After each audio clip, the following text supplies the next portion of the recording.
Welcome everybody to the New Jersey Youth Soccer Legends Series. Today with us is one of the best coaches and players the US has ever produced in Tab Ramos. Tab played for the US men's national team 81 times, spent some time in Spain with the Real Batiste, played for the New York, New Jersey Metro Stars. He served as an assistant with the US national team. Probably the most successful U20 national team head coach we ever had. And now Houston Dynamo is lucky to have him. Tab, welcome. Thank you. Thank you for having me on. No worries, no worries. So, Tab, I'm going to go right back to before you were you came to the US. You grew up in Uruguay. I've been to Uruguay, and I always say that, in my opinion, they're the greatest football nation in terms of producing players in the world when you consider the amount of people that they have and what they've done and the players that they have scattered throughout the world. You know, when I was there, just all the fields on the beaches and the fields, the little tiny fields all over the place. What do you think it is? Yeah, so first of all, I don't get to meet too many people who have been to Uruguay. You know, so people don't realize how far away it is. You know, from Newark Airport to New Delhi, India, is actually faster than to get to Montevideo. So that gives a little bit of a picture, right? Yeah, so I grew up playing youth soccer in Uruguay up until I was about 12. I played what's famously known as baby football in Uruguay, and it's a very hard place to play, where wins matter.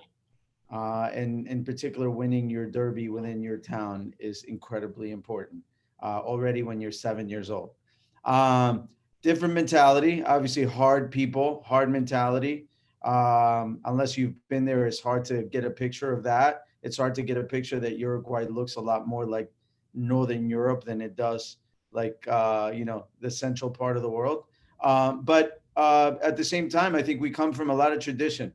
You know, and you have to remember, you know, Uruguay was Olympic champion in 1924 and 1928, was also World Cup champion in the first World Cup, in which, of course, not all countries went.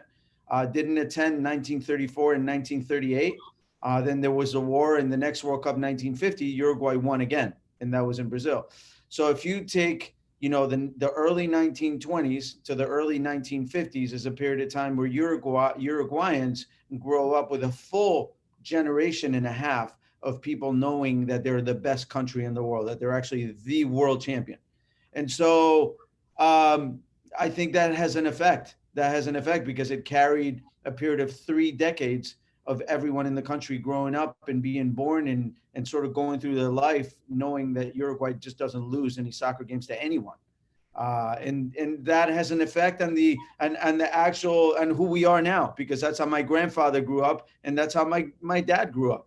And so inevitably that's how I'm going to grow up, thinking that, hey, Uruguay is going to the World Cup. It doesn't matter what players we have. We can always beat anybody.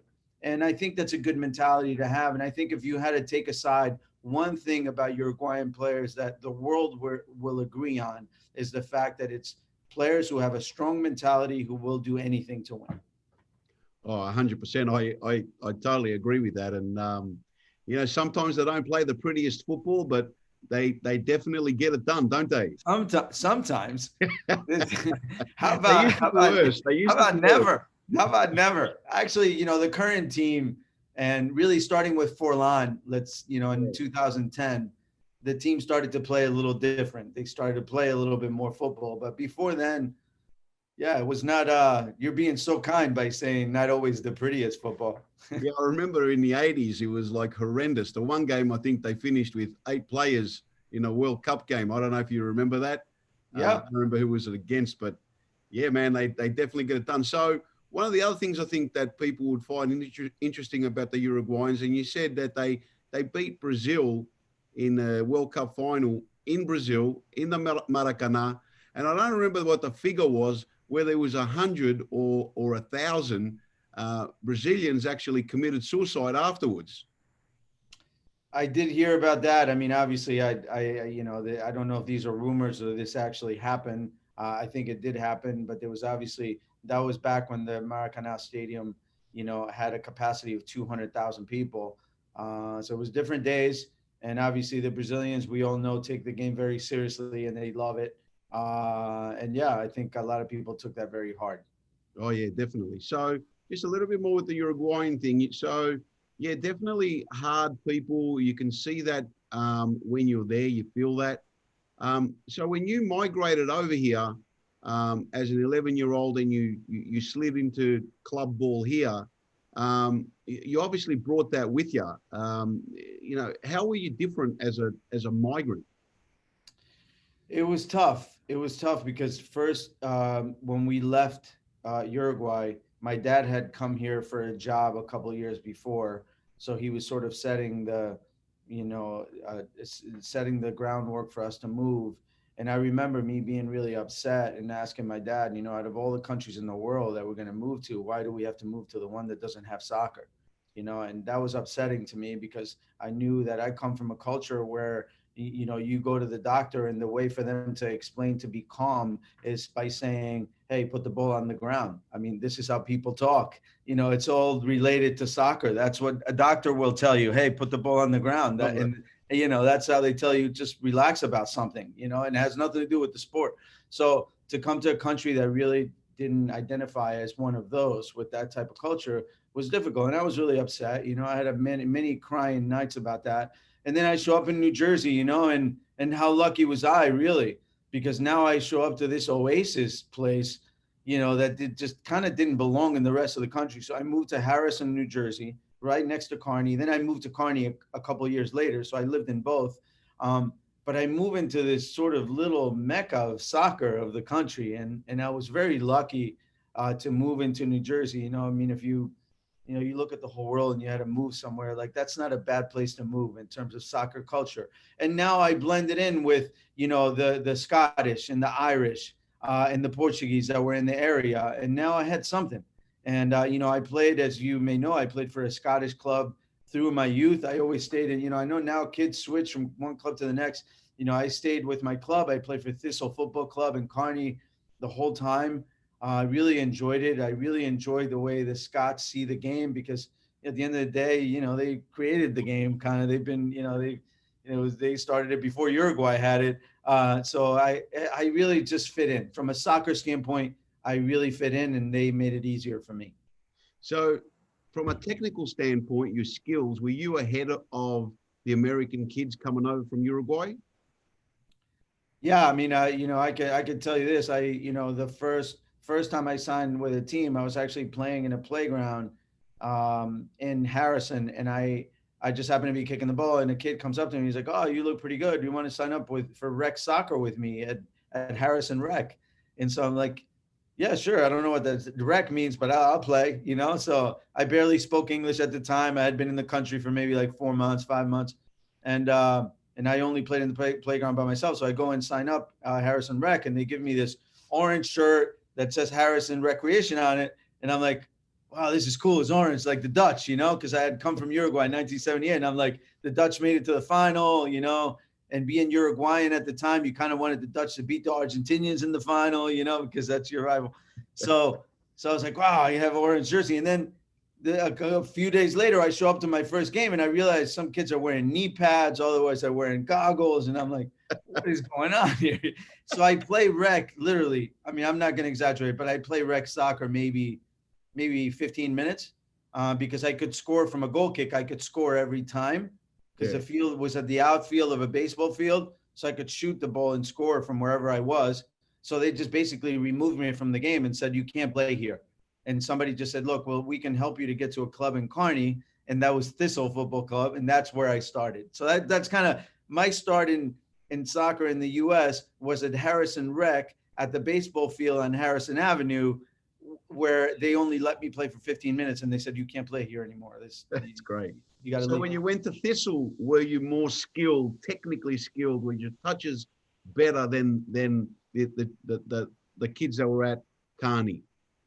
Well, I mean, I'd have to say now in Kearney, it was different because now I met soccer players. It wasn't kids playing soccer. It was soccer players that I was playing with. And so it was different. And they had skillful players there too. I mean, was I ahead? Yeah, I was still ahead because I just had a different dynamic of how the game was where I played it. You know, in Uruguay, maybe people will have the perception that you play this pretty soccer, but it's really about going as hard as you can all the time. And I was used to that. And on top of it, I had the skill. So I still feel like I was still ahead. So you touched a little bit that you were playing in a park. So tell us a little bit about you as a young kid. How much did you play on your own, and what things did you used to do on your own when you were away from your team as a youth player? Yeah, I mean, I ended up going in Harrison. I would go to the playground and just shoot, dribble, try to get myself to hit things on the fence, try to go for accuracy with a lot of what I did. I played games with myself. A free kick in the last minute of the game. You put yourself. You're a kid. You're in your own little world. I'm thinking about my club in Uruguay. My favorite club and how they're playing the other rival and how I'm scoring this goal and like that you're in your own world. I mean, it's really a beautiful world to be in when you're a child and you have no worries but that, like that's your whole world. And it was, yeah, I would go to the park and to the playground and do anything. I mean, everything was with the ball for me. Yeah, so that's one of the things that, with some of the other people that I've interviewed, we've spoken about, is that imagination, imagining that you're in a field, packed with players and you're weaving in and out or whatever. That played a big part in you, for you as well, obviously, right? For sure. And you always want to imitate people and do things that you've seen. I watched the game as much as I could. So somebody would bend the ball a certain way. I try to do that. You try to imitate. Yeah, definitely, definitely. So you played for Thistle, and then you made the ODP program too, right?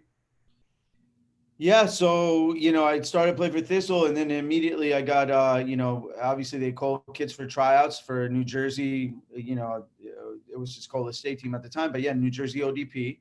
And so I went to the ODP program. Obviously, I got selected for the team, and then almost immediately, I just happened to be lucky enough that Manny Shelshite was involved with the ODP program at the time in New Jersey, and he was also assistant coach for the under 20 national team. So Okay. already by the time I was 15, Manny took me to the under 20 national team for a trial, but he just said, "Hey, come play with us, for a week. We're in New Jersey at Vernon, at that facility. We're going to have the team training there because we have World Cup qualifiers next month." And he said, "Just come train with us." And I went and trained there. And after the week was over, Manny said to me, Manny and the coach, Angus McAlpine, said, "What did you think of the week?" And I was like, "Oh, I loved it. It's so great being here, sleeping here, just thinking soccer all day, playing, 2 times a day." And they said, "Well, we liked it too. We'd like to take you on the team." And I'm like, "Well, I'm not even a U.S. citizen. I've been in the country for 3 years. I can't play on the national team." Like, "Oh, okay. Well, we didn't know that." So then I had to go, back and do all the paperwork. And then, long story short, because my dad had been in the country 2 years longer, my dad became a citizen quicker, and he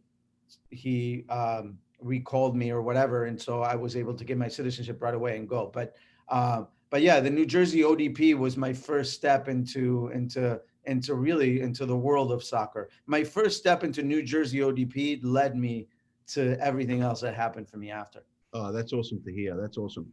So Yeah. then you made the U20s, played on the 20s.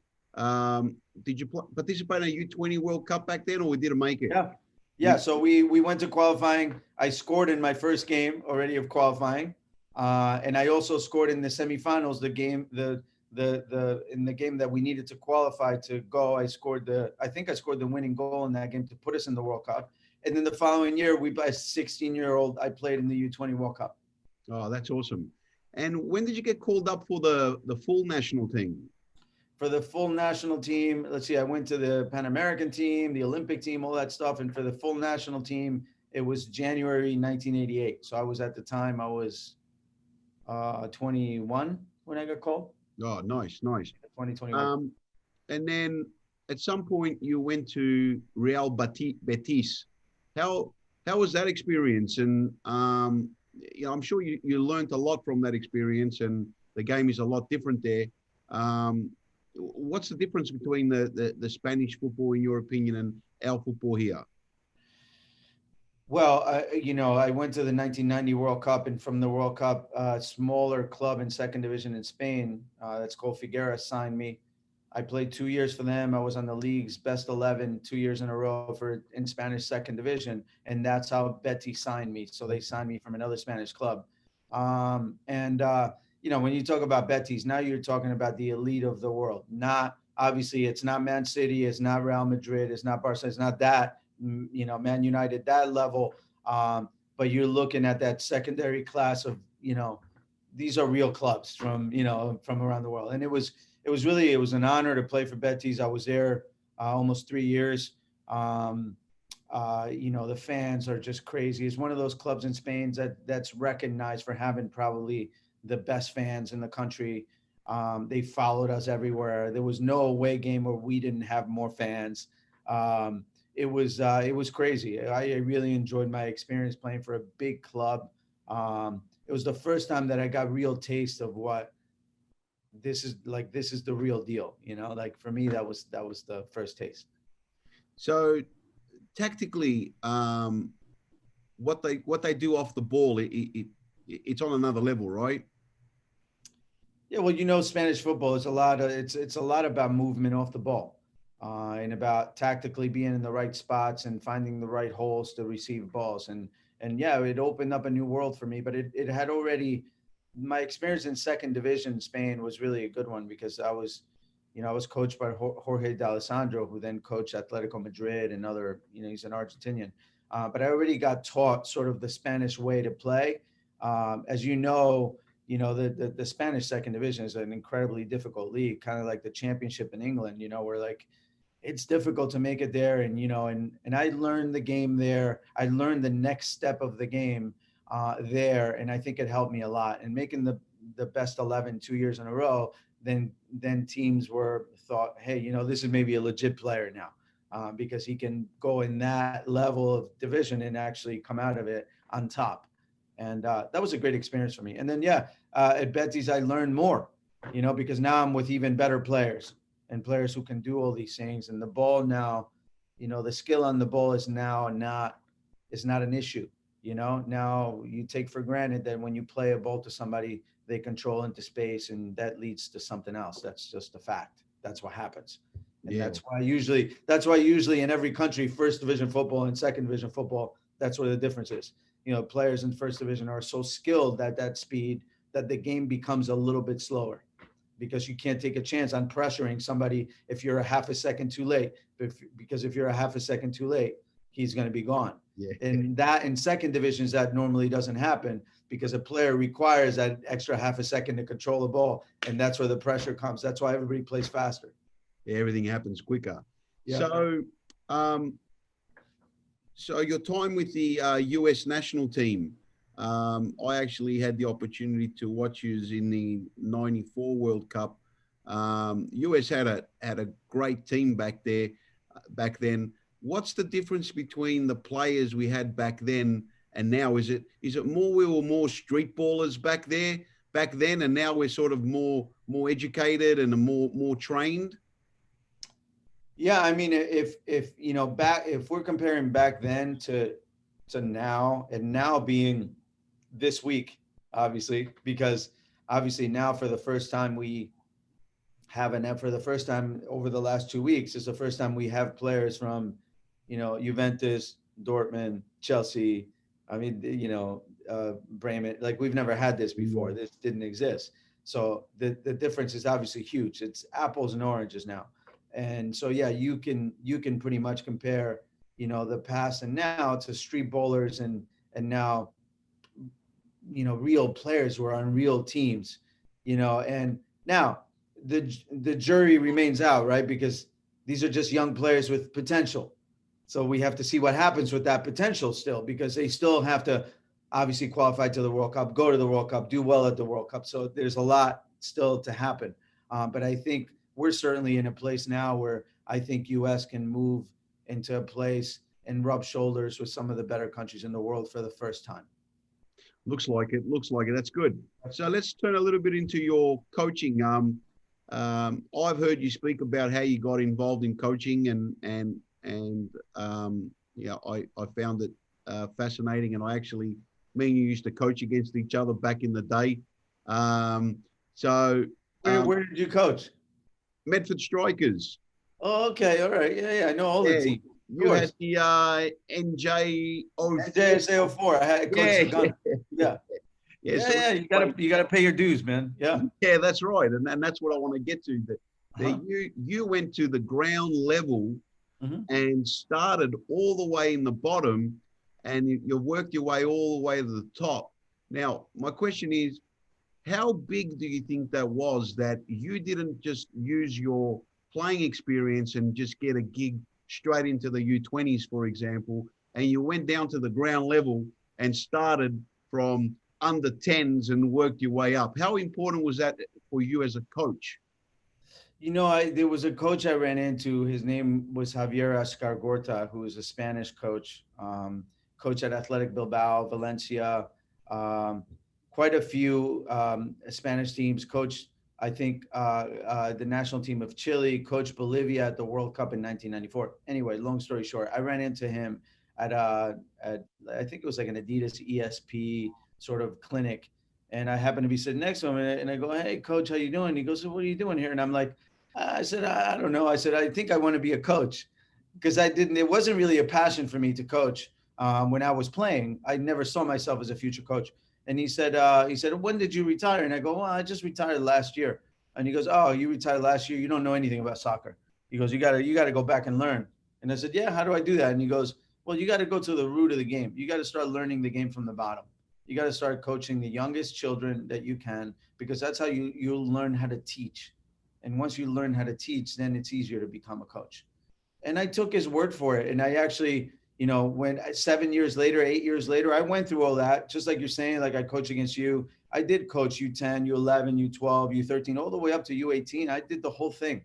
And I did a year of each. I know what it's like to travel to, Phoenix President's Cup, Dallas Cup, Jefferson Cup, the tournaments we couldn't get into the top bracket because we got screwed. Like, all those things, how many points you get, God Soccer gives extra platinum point, whatever. So you get to learn everything, right? You get to learn that you can become number one in the country just by playing more games. Like you can, you learn all these things about youth soccer that are kind of unusual, but they're fun. They're fun. I had a lot of fun with that, and I learned a lot with that. And yeah, that was the beginning for me. And I sent them an email after, and I said, hey, coach, you know what you told me 7-8 years ago? You won't believe it, but I did it. I went through the grind. And I have to tell you, if I, I'm so glad I had that experience, because I learned so much about children and how they behave, about players and what they want, about players when they don't know what they want, about the fact that some players just, no matter how you coach them, they will not learn unless they have a passion outside of what you're teaching them. I had players that I had with me, 4 or 5 years, who actually didn't really learn the game. I felt they were good athletes, so they helped the team win, but I felt they weren't better players when I was done with them than when I started. And that I felt like I took that personally, but then I realized that some of the other players really flourished. And it happened to be the players that not only did all the training with me, and I would go to basics, half an hour of passing every practice, all that stuff. I did all of it. And it was only the players who outside of the training would have a passion to do things on their own that ended up making it. And the other guys just actually didn't get better, even though they had a decent coach and good training sessions. They didn't get better because that was the only time they kicked the ball, was when they were with me. And so I learned a lot of that. And then obviously I got to started with the under 20 national team as an assistant coach for 2 cycles. And I paid my dues there till I became head coach. And then I obviously did, 4 World Cups with the under 20s and qualifying and champions of CONCACAF and all that stuff. So all the good stuff came, eventually came. Yeah. So, real quick on the U20s, like how difficult of a task is that, to just get the players in for little camps, 2 weeks here and there, and just get them on the same page. Then they leave again. They got to come back again, and it's kind of like there's no consistency there, right? And until you reach the major events. Like, how hard is that to really put your prints of your philosophy all over them when you don't really see them all the time? It's difficult. I have to say I enjoy club soccer a lot more. I enjoy what I do now a lot more. The national team. The great thing about it is you're all fighting for the same cause, right? So you're fighting for the badge, for the flag, for the country, and that's a great thing. It's easy to motivate players. Um, the difficult part is exactly what you say. At the U.S. U-20 national team, we have players from all over the world. So whether it was Bayern Munich or Liverpool or Argentina, Boca Juniors, or we had players from everywhere. And for me to bring them in every 2 to 3 months, and in a period of 8 or 9 days, play 2 games, it's really difficult because you can only focus immediately only on the tactical things that you want to do against a certain thing, and you don't go through a learning curve. You just, guys, we're doing this. This is how we're playing, and we're doing this. So you have your immediate, from the first moment you arrive, style of play. Everything becomes like you have very little time to get things going, and that's difficult. And at a club, the great thing about the club, and I don't want to change the subject, but just to pinpoint the difference, at a club you get to learn about the people. I know the players' families. I know who they are. I have a connection with them. We have a relationship. So it's different. It's different than coaching the national team. Is really difficult. Definitely. Yeah. So having watched you for so many years as a coach, not only as a youth coach, but with the U20s, and now you're with Houston. You are obviously a lover of good football. Your teams play good football. That's the reality. How's it going over there in Houston? Are you able to implement your philosophy? The guys are buying in. Is it working? Look, yeah, I mean, my football hasn't changed. We actually were fourth in the league in shots created. We're fifth in the league in chances created. We were at the top of the league in every category except we didn't win our games, which is the most important one. So we dominated a lot of the games, and unfortunately, the team wasn't compensated enough to be able to deal with transition defensively, and we got caught attacking too much at times and being too aggressive and not having the proper roster to compensate for that. So it takes time. I think the players bought in. I think the players were happy to play in a way where, even though we, in theory, we don't have the type of roster that some other teams have, because like in every league, there's teams who spend and teams who don't spend. So it didn't make us any more shy going into games. We came to I can tell you that every game we played this year, we came out to win the game, not to not lose the game. And that was important. And that's something that I think our players appreciated. And we played 23 games this year. And I can tell you that maybe out of the 23, there were maybe four games, possibly five, where the other team was actually better than we were on that day. And I think that's a great thing. And now we have to, going into next season, we have to start getting better results. But I like what we started building already. Yeah. So you're heading in the right direction for sure. If you're playing better football, it's going to come. Yeah, and the players are confident, and that's a great thing. Yeah. That's awesome. That's awesome. So just a few more things. So what do you think are the key qualities of a youth player? I'll start with one that's always really important, and that's ambition. You have to have ambition. You have to have a goal. You have to have the mentality to achieve what your goal is going to be, regardless of what technical, tactical qualities you may or may not have. I think it all starts there. It starts with the mentality of wanting to achieve, of having the ambition to be someone and do something big, and to be, in particular, to be somebody. I think it starts there, and then obviously now going off of that most important part, which is what I just said, and then you get into the obviously you have to spend a lot of time with the ball. I feel like it's important for children to have a relationship with the ball, for the ball to be one with them, to be their friend. Like that's how you want to be. The ball has to be your friend. And because I do see even professional players who I can tell that they made it this far because they have the mentality to have made it this far. But you can watch a professional player and actually understand how the ball doesn't have a relationship with this player, right? They just don't have that. They just don't treat the ball properly. And the ball wants to be treated properly. And so that's what I would say is important. Spend time with the ball. And you kind of alluded to, I mean, ambition is a mental thing. So a professional player, key quality of a professional player. Now I have my love affair with the ball. Like you said, the ball's my girlfriend, all good.